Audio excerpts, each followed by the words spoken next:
लग्नाचं आमंत्रण नव्हतं तरी बी गेलो जेवायला. तर जे महाराष्ट्र मित्रांनो, मी आणि दत्ता चाललेलो बोरगावला. दत्ताच्या पाहुण्याचं होतं लग्न.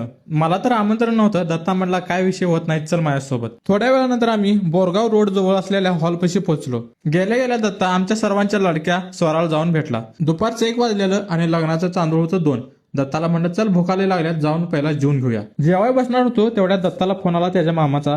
बोरगाव मध्ये आलोय आणि हॉल सापडणं झालाय, तू न्यायला ये. मग मामाला नेण्यासाठी आम्ही बोरगावला गेलो. मामाला घेऊन आलो आणि पहिला बसलो जेवायला, कारण लग्नाचं तांदूळ होतं लांब.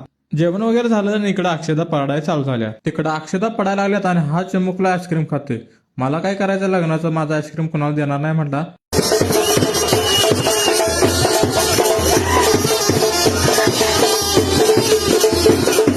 लग्नात नाचून दमलेलो आणि संध्याकाळची 5 वाजलेले आणि माझी नाईट शिफ्ट होती. प्रत्येकाला आणि अमरला भेटलो आणि घरी निघालो. तर भावांनो, तुम्हाला ब्लॉग आवडला तर लाईक करा, शेअर करा आणि फॉलो करा विसरू नका. Bye bye.